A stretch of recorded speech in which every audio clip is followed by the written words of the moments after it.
Садыр мырза, азыркы өлкөдөгү кырдаал боюнча сиздин пикириңиз кандай? Урматтуу кыргызстандыктар, өлкөдө кырдаал абдан оор, өзүңүздөр көрүп турасыздар. Мына 3 күндөн бери мени иштетпей, иш баштоого тоскоол болуп, ар кайсы күчтөр биригип алып, ушул тоскоолдук жаратып атат. Мына кол бутум чалган бойдон турат. Же аппарат иштебейт, же башка структуралар баш ийбейт. Мына ушул бүгүнкү кырдаалга алып келди. Бүгүн эртең менен таң атпай саат 5-те мен Facebook баракчам аркылуу кайрылуу жасаганмын. Ошол күчтөргө Атамбаев, Бабанов, Субаналиев, Руслан Казакбаев ушулар боюнча кайрылуу жазганмын. Кече күнү сүйлөшүп аткан бардык телефондук сүйлөшүүлөрдүн бардыгы менин колума келип түшкөн. Ошон үчүн мен жазганмын. Эртең андай кылбагыла, жаш балдар ушу 2000 сом, 5000 сомго алданбагыла, мамлекетти жоготуп албайлы деп мен кайрылуу жазганмын. Таңкы 5-те ушу Facebook баракчама Одноклассникке салганмын. Бирок кырдаал мына бүгүн ушундай болуп оорлошуп кетти. Кол бутумду тушап койду дегеним, мына КТРК коомдук телеканалды дагы мага бербей, журналисттерди жибербей, мына ушундай тоскоолдуктарды кылып жатышат. Анан эл мисалы ушул бүгүнкү кырдаалга да элдин алдына чыкпайбы деген дагы суроо жаралып калышы мүмкүн да мисалы. Андай мүмкүнчүлүк болбой атат да, такыр бербей атышат.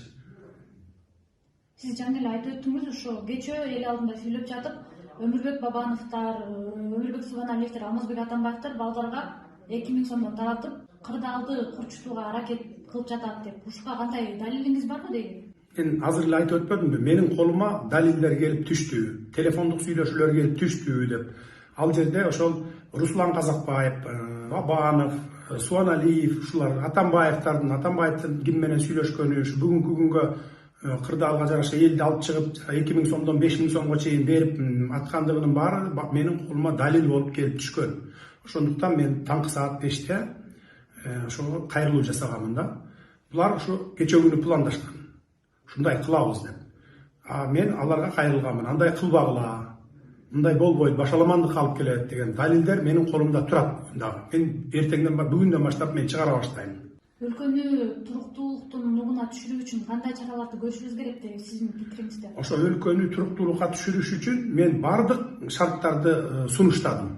Эң тез, эң жеңил варианттарын айттым, жолдорун.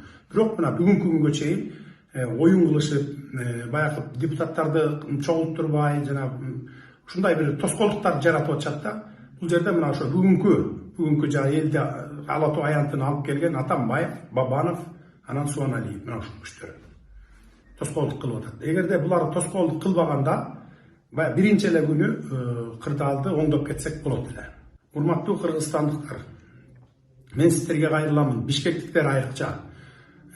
Ар кандай провокацияга барып, талаптоочулукка барбаңыздар, митингге чыккандар, баардыгыңыздар баягы тыйындыларды уюштуруп, баарын мындай тынчтыкты сакташ керек. Бизге мамлекетибизди жоготуп алуу коркунучун алып келбеш керек. Ар бирибизге мамлекет өзүбүзгө керек. Талаптоочулукка барбагыла, талкалабагыла, маданияттуу болгула. Мен башынан эле айтып келатамын, ушундай бир кыйын кырдаал жаралганда тынчтык жолу менен, сүйлөшүүлөр жолу менен чечиш керек баардыгын деп. Мен ошо кече күнү сөзүмдү айттым.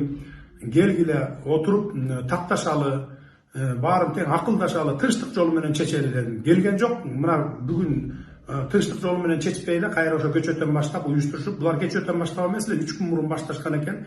Бардык менде колумда доказательстволорум бар.